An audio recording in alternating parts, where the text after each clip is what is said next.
What's going on, everybody? Welcome back to another season of BR Draft Board. I'm Trevor Sikkema from Pro Football Focus. Shout out to everybody at Bleacher Report, and shout out to you guys who were watching and listening last year for having me back. I had so much fun in this seat going through the 2025 NFL Draft with you guys, all the player rankings, the mock drafts, the combine reactions, all the rumors, everything, all the fun that we had last year. So we're here to run it back. I'm very excited to do so. Today, we're talking about everybody's favorite topic. It's quarterback position, right? The 2026 NFL draft class, there's a lot of names in this quarterback position. And specifically, I think there were a lot of names that we talked about over summer scouting that really haven't lived up to the billing as much. So some people are probably thinking, well, wait a second, like Drew Aller didn't have as good a year as I thought. Cade Klubnik, kind of the same thing. Lenora Sellers didn't, accelerate the way that I wanted him to from South Carolina. But that doesn't mean that there aren't quarterbacks in this class who could be potential franchise starters for NFL teams out there. We're going to run through all of that. I'm going to give you my top 5 quarterbacks. I'm going to talk about some guys that we think could be on the rise late in the process here as it is November. Some guys that have maybe disappointed and why. We're going to use some film breakdowns as to why I think these quarterbacks are exactly where they are in my order. And then, of course, we're just going to wrap it all up with some overall thoughts from the 2026 NFL Draft class. If you guys want to get in on the chat, please feel free to do so as I'm having this quarterback conversation here with you guys. I want to have it with you. It's not just me talking to you guys. I want to talk about the quarterback class with you guys. Any questions that you guys have for any of the quarterbacks that we're going through, would love to hear from y'all. So make sure that you get into the chat if you're tuning into this bad boy live. With that said, let's get right to it. My top 5 quarterbacks that I have right now for the 2026 NFL Draft class starts with Alabama quarterback Ty Simpson. I think Ty Simpson has had a fantastic first year as a starter, and I think that little caveat that I threw in there, a little edge to that first year starter, I think that we need to think about that as we are judging Ty Simpson because there is so much that he does well right now. And I think there's a lot of people who it feels like they're nitpicking Ty Simpson a little bit. Like, okay, the accuracy isn't as perfect as it needs to be. Sometimes he's not always making the right decision. That's going to happen with a first year starter. But the things that he does do well, my goodness, setting protections, some of those tight window throws, we'll break down a couple of those for you. Some of the play under pressure for him, although we'll get to some areas that he needs to improve. Man, Ty Simpson is great. You guys can see, if you're watching this live, you can see all the data that we have there on Ty Simpson from our PFF database. You see that 82.9 passing grade, 92.2 intermediate passing grade, which I think that's really where he is head and shoulders above the rest of these quarterbacks, is attacking the middle of the field. 10 to 19 yards down the field, in between the numbers, in between the hash marks. You have to be able to attack that level consistently if you're going to win in the NFL because you got to make these defenses defend every single blade of grass or turf, depending on where you're playing. But you've got to be able to attack over the middle, and sometimes that's the most dangerous places for the ball to go, right? There's linebackers there, there's safeties, sometimes there's crossing corners, a lot of traffic there. It's those tight windows throws that also often require a lot of touch. Ty Simpson's got it. Now, that 47.9 graded under pressure, that's something that we're going to break down a little bit in a second. But you see the big time throw rate. You love that. Over 5%. That's a really good mark there. And then 2.5 turnover worthy play percentage. Because remember, you don't just want to look at the box score for interceptions, fumbles. You want to see how often does this player put the ball into harm's way. That's what a turnover-worthy play is in PFF's dictionary, if you will. And we think it's a great metric to judge how often a quarterback is reckless with the football. So 2.5, anything between like 2 and 2.5, that's decent. That's fine. That's kind of where you want to live. You get some of these guys that are less than 2%, that's fantastic. But if you get over 3%, that's where you start getting a little bit dicey with who these guys are. Let's break down one of the good plays, though. One of those good plays from Ty Simpson. I mentioned some of those tight window throws. Look at this game that we have here with him on the road against Missouri. One, it's on the road. We love to see that. We love to see when you have those big time throws on the road. Look at this throw, people. You've got motion into a trips to his left. Look at the window that he has from the outside corner and the safety. This throw it's got to be exactly perfect, right on time, full confidence, or this ball could get picked off in the end zone. And this was a big time play for them. He's able to recognize that outside corner is creeping outside with outside leverage. He knows that his guy is going to bend in with a little bit of a skinny post in between where those two deep defenders are. And the ball was perfect. There are so many times when I feel like Ty Simpson just second nature throws that ball exactly where it needs to go. That is such a big time NFL throw right there because of all the traffic that is around him. And yet that's the type of throws that you always need to be able to attempt and complete if you want to have success at the NFL level. So that's one throw that I was really impressed with him this season. It wasn't exactly an intermediate throw, but I feel as though we have plenty of those that we'll be able to break down throughout the season as well. I see some people in the chat talk about Dante Moore. Dante Moore's on this list. Don't worry, we're going to get there. Spicy Sponge, I see the chat. I see you talk about Dante Moore. We're going to talk about Dante Moore plenty. Ruck is asking who the best quarterback is for the Browns. It kind of depends. Kevin Stefanski, is he going to be there next year or not? I think that Fernando Mendoza, who we'll get to in a second, Ty Simpson, those I think both of those quarterbacks would be fantastic for the Browns, to be honest with you, because they just need somebody who's going to be a little bit fearless throwing it down the field. Before we get to Mendoza, though, let's talk about an area where I really want Ty Simpson to improve, and that is with his play under pressure. You see that 47.9 PFF passing grade under pressure. That is one of the lower marks that we're going to see for our top 5 quarterbacks here. So if we've got the play that I would love to show with Ty Simpson and how it could get better, this is against Georgia. And I picked this one specifically because, well, it's Alabama, Georgia. This is a massive game. This is two of the best in all of college football. This one's at Georgia. And you see that pressure in his face in the end zone. He gets a little bit nervous and that ball just sails on him because he wasn't prepared to step around the pressure the way that he needed to and deliver that ball accurately. You see, okay, that's where his feet kind of stop on him. You see that pressure, it's right there. Instead of understanding that his offensive lineman has that angle, has that leverage, if he were to just sort of sidestep a little bit to his right, continue to scan down the field, he kind of panics a little bit. He doesn't want to take a safety. You understand that? So there's a lot of things going through his mind. So I can understand how he got to this point, but I want him to be a little bit more calm here. I want him to know that, hey, if you slide a little bit, you can avoid that player, but instead he lets it fly. It's a little too high. Those high, inaccurate passes, they show up a little bit on his tape, a little bit more than you would want it to. So dealing with pressure, like I said, that pressure grade from Simpson, a little bit lower than it is for these other quarterbacks, but I know that he knows how to play well under pressure as well. We have seen the good moments. We've just seen a little bit too many of the ones that he wished that he would have back. Overall, really impressed by who he is as a quarterback in his first year as a starter. Like I said, he understands how to call protections at the line of scrimmage, very comfortable going through his progressions, likes to hang tough in the pocket. I just think that he's got a lot of the skill sets that you would want to invest in. You talk about maybe landing spots for Ty Simpson. If the Rams, sitting here with a top 10 pick, by the way, because they traded with the Falcons, and the Falcons are not having a great season. If the Rams have an opportunity to take him as the next in line after Matthew Stafford, could be an elite scenario for the Los Angeles Rams. Let's get to our next guy. Let's talk about, well, okay, so I got this question in the chat, and I'll answer this one first. One Happy G is asking, Ty Simpson arm talent on a scale of 1 to 10. I think Ty Simpson's arm talent is probably like 7 or 8. I'd really have to sit down and sort of look at a lot of throws back to back with this exact question in mind. But I think it is starting caliber level in the NFL. Like if 10 is, Josh Allen type of arm talent, I think Ty Simpson is 7 and 8. You could absolutely win with 7 and 8 guys.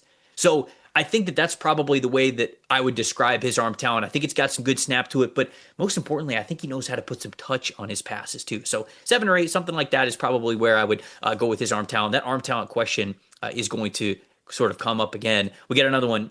Trevor, would you trade up from 5 to 1 for Ty Simpson, and would it be worth it for the Jets? So this is a Jets question specifically.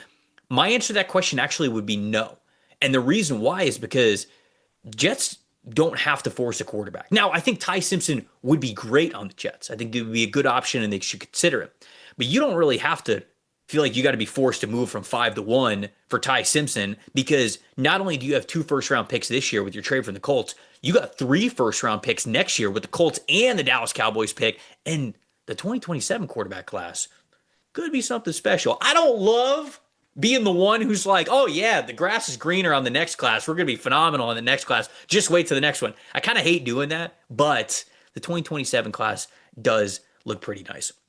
Got another one in the chat saying, if I got the first pick, I'm drafting Mendoza. Well, let's talk about Fernando Mendoza, the quarterback from Indiana this season, transferred over from Cal. There were a lot of people who really loved his overall arm talent this past year when I should say the previous season when he was at Cal. And I got to tell you, I think the arm talent is phenomenal, but he had more turnover-worthy plays than he even had big-time throws at Cal in 2024. But in 2025, man, he's taking care of the football really well. The stats look really nice, and Indiana is winning some big-time games.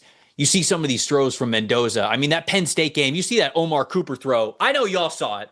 If you're online at all whatsoever, you didn't miss this. I don't care if you're an Indiana fan or a Penn State fan or somebody who's not even associated with it at all. You see a little bit of mobility there from him as well. Toolsy player, right? That's what the scouting term is. He's got all the tools. I feel like that is a little bit of what Mendoza is. Now, he's not the biggest burner in the world. He's not going to be a true dual threat type of a quarterback, but he gives you a little bit of mobility there. You see the elite 90.1 overall PFF passing grade, that deep passing grade, that 93.4. I'm going to highlight that in a second. That is an extremely high mark. You love to see that. The 5.0% big time throw rate, and then the turnover worthy play percentage. This is on me. This isn't on the graphics people. It should say, I believe it's a 2.8%, not a 21.8%. 21.8%. We'd be talking about a different quarterback here, but that one's on me.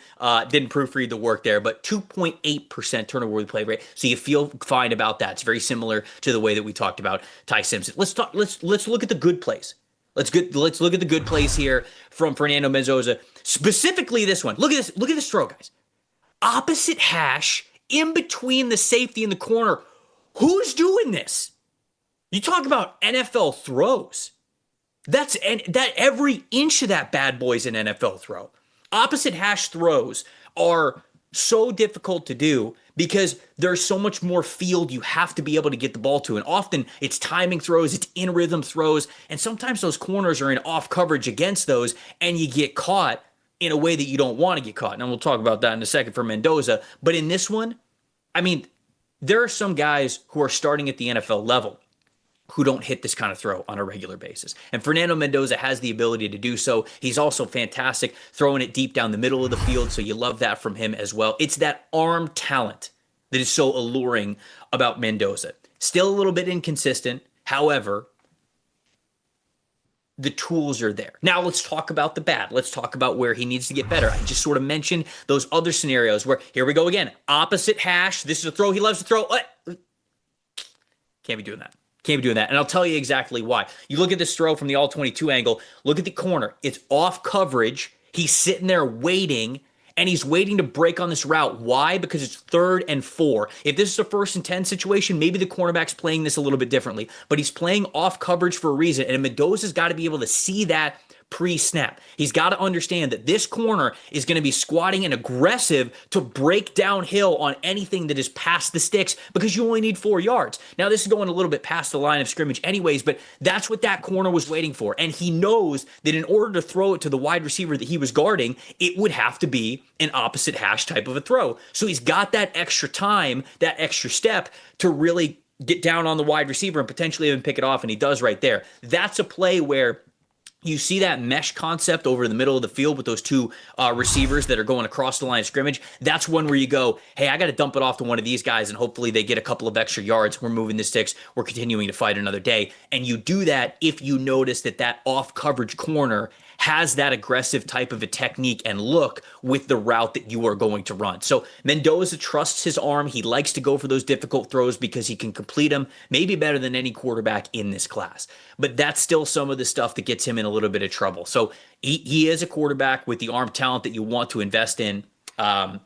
But there are still some just decision-making things that he's got to work through. Isaiah Crown in the chat is asking, can you talk about USC quarterback Jaden Mayava and where he can land? Heard he could go to the Steelers in the 2nd round, maybe even the 1st. Well. We got Jaden Mayava on this list. He's coming in at number 5, so we'll get to him. We'll talk about Jaden Mayava. I think any team that gets him in the 2nd round is really going to like the potential of a player that they have. But before we get to him, got to talk about the guy at number 3 overall. It's Dante Moore from Oregon. Now, I'm not totally convinced that Dante Moore is even going to be in this class. It's his 1st year as a starter. He's got 2 years of eligibility left.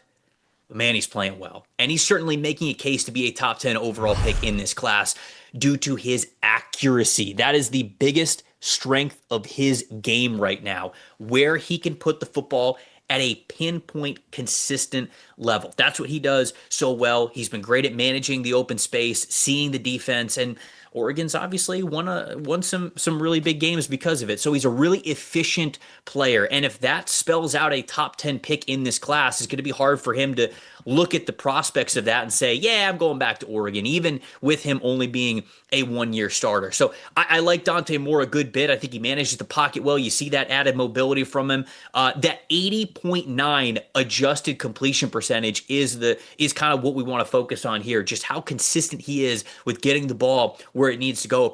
A decently low pressure to sack ratio too. It's how often he's pressured, obviously, versus how often he's taking a sack. You see that under pressure grade above 60 is fantastic. Just to let you guys know, when it comes to PFF stats, like a lot of people look at these grades and they think of it like school grades. And they go like, well, hold on. If I got a 64.1 back in school, I mean, my parents would be pissed at me. Well, that's not exactly the scale that PFF has. 60.0 is like a neutral. That's like the average score. And so anything above that, you'd say slightly above where you want to be when it comes to overall positive and negative plays under pressure. Now that's fantastic under pressure. Clean is different. There's, you normally get passing grades in the 80s, sometimes the low 90s, but under pressure, a 64.1 is actually a pretty dang good grade. Anything above a 60 is pretty good. You see that big time throw rate at 7.2%. You love that. The turnover replay rate right at 2.0, almost below that 2% threshold. So Dante Moore is playing an efficient game right now, and it's that accuracy. As we pull up the good play from him, I want to highlight a really good play that we've got here from Dante Moore. This is against Iowa on the road. Big game. Weather sucked. It was raining. Wasn't a ton of offense. This is 30 seconds left. You're down. I think they were down 1. They were down on the scoreboard, but they've got to get into field goal range. Look at this throw, people. Look at this throw. You can't hand it to the wide receiver any better than this. Now, some people will be like, oh, she should have been a back shoulder throw. Whatever it is, he put it just in the basket, right where his receiver could get it. And what do you also notice about this one? In stride, baby. The wide receiver sprinting as fast as he can to try to create that separation, just as much separation as he can. And Dante Moore, the timing, the touch, the feel for this pass. This is one of my favorite passes of the college football season because of that accuracy there. Now, if we go into maybe what Dante Moore does not do well, talk about overall arm talent. I think that he throws with great touch. I think that he's got great anticipation. He's efficient. He moves the ball well. However, might lack a little bit of arm talent. So when we take a look at a play where I get a little bit worried when it comes to Dante Moore, this is earlier in the season against Northwestern. This is a play where you've got your guy open. You have him splitting the two deep safeties. Now, I can't remember if this is a safety or it looks like it's a Mike dropping on a Tampa drop all the way deep down the field, but that ball's got to be further. That ball's got to be in the end zone. And when you look at where he's throwing that ball, it's almost you're pushing a 50-yard throw. And Moore just doesn't do that a ton. So when we talk about overall arm talent, I've got a little bit of reservation about Moore when it comes to that top-tier arm talent. An efficient passer, a very clean passer, somebody who operates very well under a clean pocket and a muddy pocket, to be honest with you, avoiding pressure, avoiding sacks, knows how to play the game very, very well. But when it comes to pro arm talent, true arm talent, ripping it in there in tight windows, being able to have the arm to maybe make up for being a little bit late on a read, I don't know if that's Moore. So he might be somebody where if he's drafted high, you might need a little bit of time from him to make sure he gets that mastery of the NFL speed. But then if you do, you might see a really good player. There's actually Moore's athleticism and arm talent on a scale of 1 to 10. I feel like Moore is closer to that like 6 or 7. Not that I'm 6'7" farming here on this stream, but it's like a 6 or 7 out of 10 when it comes to the overall arm talent versus NFL peers. That's probably the way. But the athleticism, I like the athleticism. Like again, I think that's a 7. It's a plus to his game, his mobility, his escapability. Does a lot of stuff well, but it just does he have those physical gifts to be that alluring type of a quarterback. Okay, let's move on to number 4 of the list. I still have Garrett Nussmeier at number 4. This is somebody who was talked about potentially as a number 1 overall pick. Now, he's been dealing with a lot of injury this year at LSU, but even amongst the injuries, the decision-making hasn't quite improved. This is a true gunslinger. This is somebody who, I don't know if he does this, but watches Baker Mayfield highlights before the game, right? Like the best of. And that's what he's trying to do. He's trying to take advantage of situations where his guys have one-on-one opportunities and he's giving them a chance. He's riding with his guys. Now, son of an offensive coordinator and an NFL coach as well, he knows how to go through his progressions. He knows how to and when to attack over the middle of the field.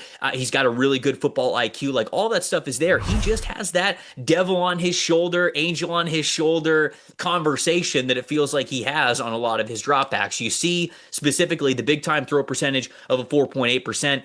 and the turnover-worthy play percentage of a 3.0% this season. That's a lot closer than you want it to be. The turnover-worthy play rate's a lot higher than you want it to be. And you see that pressure-to-sack ratio almost 20% there. But let's look at what Nussmeier does well. Let's see one of those plays where we put that example on the screen of him giving his guys a chance. This is week 1 against Clemson. Huge game for LSU. He's got one-on-one on the outside. He takes a look at his guy. He knows that Clemson's in a single high situation. They're in a cover 1 situation where that safety probably doesn't have the speed to get to the front pylon the way that he would need to disrupt this play. So instead, the second my guy gets off the line of scrimmage, if I see him win clean, if he is even, I am giving him a chance. And he does, and it's a beauty of a pass. That is the good when it comes to Garrett Nussmeier. And there's plenty of throws within his tape that are that over the last 2 years of him being a starter. However, if we get into the maybe what's not going so well for him, we get to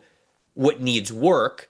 That gunslinger mentality, you live by the sword, you die by the sword, unfortunately is the way that we look at Garrett Nussmeier right now. There was a play specifically against South Carolina where he's at the goal line, okay? You want to score a touchdown, but you got to protect the football a little bit better than this. And on this play specifically, he's got that outside, that slot receiver. He knows that he's got the athleticism to get across the face of the nickel defender, and he does. But the problem is he didn't respect the safety enough here. There's not a route or a player in the screen that you guys see that is taking either of those safeties away from where he wants to throw the ball. So instead, they're not thinking about anything else other than this dude in the slot's running an inside cut. He's running a post route. And you see that safety cut that off there. Nussmeier, for as much as he loves to give his guys a chance, he likes to bet on himself and who he is as a quarterback, he does still need to respect what defenses can do a little bit more. That only gets tougher at the NFL level. The last guy that I want to talk about here in my top 5 is Jaden Maiava. Let's talk about Jaden Maiava from USC because it feels like everybody says plenty about his wide receiver, Makai Lemon, who I love, by the way, his wide receiver, Jacoby Lane, right? These guys, they're NFL players, dude. Jaden Maiava has an unbelievable year. Former 4-star quarterback, 6'4", 230 pounds. This dude is built like an NFL passer. I think he's got the goods, man. I really do. Does he have a howitzer of an arm? No, but my goodness, this guy knows how to change it up from a true 4-seam fastball to that change-up pitch, almost better than any quarterback in this class. He's not the most mobile, and we'll get to that in a second, but when it comes to those layered throws, when we say layered throws, we mean behind the linebacker level and before you get to the safety. That is something that Jaden Maiava does incredibly well on a regular basis. You see that deep passing grade, 95.3. Again, helps that you're throwing to Jacoby Lane and Makai Lemon. But that's one of the highest marks of anybody in this guy. That's higher than Mendoza, who we talked about a second ago. 7.0 big time throw percentage. Now the turnover-worthy play rate, a little higher than you want. Like I said, it's over that 3%. But look at that pressure to sack ratio. This dude's not even that mobile. And he's got that pressure to sack ratio below 10%. You love to see that. Let's take a look at the throw that I'm talking about, those layered throws. This first one's against Illinois. Look at this pass. Drops back, boom, just a little flick of the wrist. Look at that. That's in between such congested traffic there. Now, of course, helps when you're throwing to a guy like Makai Lemon, but he fits that in right over the linebacker, right before the corner, and the safety are able to descend on that football. That is if you miss at all whatsoever, that ball is probably getting picked off. And yet he had that confidence to drop back, stand tall, flick of the wrist, went exactly where it needed to go. There were a bunch of throws like that in this game. This wasn't the only throw that we had from Maiava in this game, and it feels like they are all over his tape. Touch throws, excellent at those. He's fantastic there. And then when it comes to, okay, what are some of the things that he could work on? Now we're talking about adjusting to pressure. Now, obviously, the pressure to sack ratio was lower. It's because he knows his hot reads very well. It's because he knows his rights as a quarterback to throw the ball away and make sure that you can live to fight another day. But when he gets outside the pocket, that's when some of the decision making starts to break down a little bit from him. His mobility isn't the best, and you could tell he just doesn't trust it a ton. You see right there, pressure getting back into his face. But instead of navigating that pressure a little bit, just moving a little bit to his right, trying to avoid that pressure and find somebody over the middle of the field, because we had Mekhi Lemon, and I can't remember who was also the backside player coming over to the middle. Normally, under pressure, you're probably not looking at, because you don't want to be late, because you don't want a safety really descending on it. That's a recipe for a potential pick six. But this is a tough throw, but honestly, it's one that I felt like he could have navigated a little bit better instead of just feeling that pressure. It's almost like his feet just got cemented to the ground here. Got to avoid that pressure a little bit. I know that he's trying to avoid sacks here, but you can't put the ball in harm's way the way that he did on this throw. Ultimately, though, dude's tall. He's got the height. He's got the weight. He's got a really nice throwing motion, some clean accuracy, really good touch passes, a lot there to like for Jaden Mayava. I don't know if we're talking about him in the first round yet. However, the dude's pretty good. And he's at the very least, in my opinion, a second-round pick option that you could think about. And depending on how the year ends, he really could be somebody that we're talking about at the end of the first round. With 33 in the chat, saying Moore is electric. Mendoza's reliable. Mendoza, he's more reliable than he was last year. But if I can fully confidently tell you that Mendoza is reliable, and he plays like that down the stretch for Indiana, I think that we'll talk about him maybe as QB1 in this class. I think this is about who was this about? This is a chat that was from a couple minutes ago.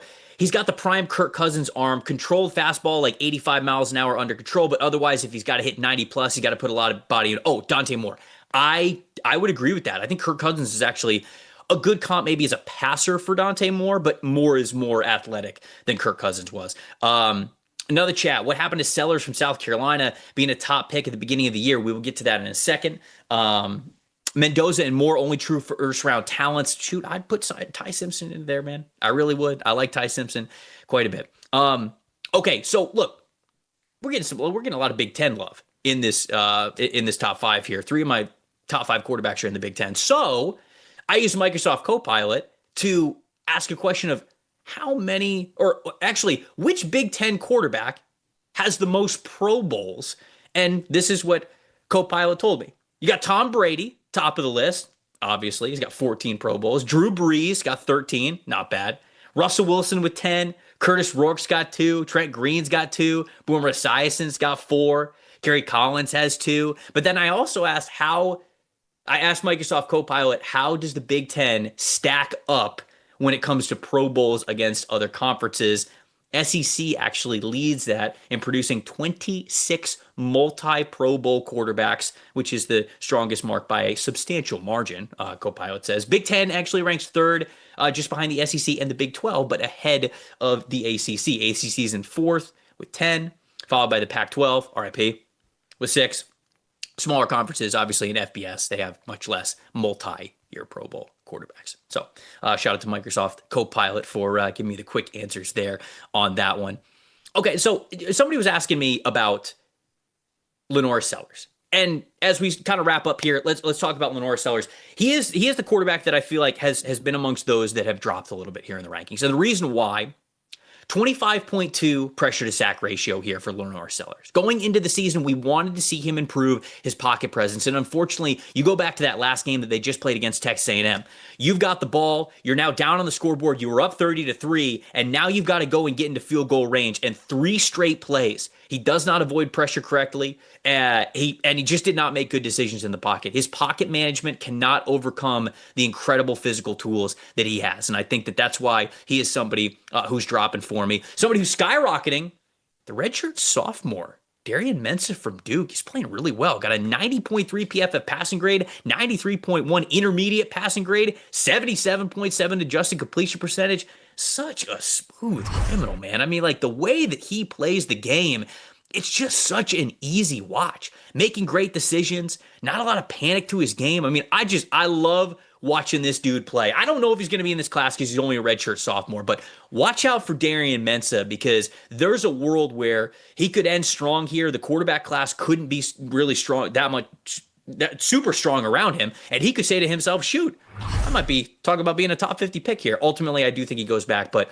really good quarterback to keep an eye on for maybe 2026, but also 2027. I got some questions from people asking, hey, what's a perfect prospect to team fit, an early one that we have here?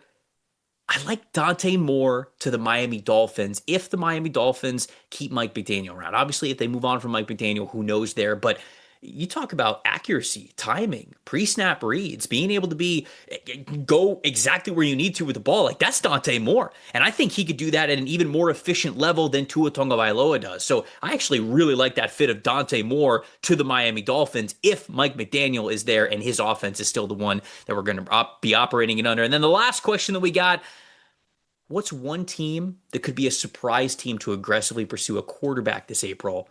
To me, it's the Arizona Cardinals. I don't know how much of a surprise it is anymore, but man, I think the Kyler Murray situation there, very up in the air. I think there is a very real possibility that Kyler Murray has played his last down with the Arizona Cardinals and that he may be on another team next year, which means they will need to be aggressive to potentially draft one this upcoming April. Appreciate everybody watching.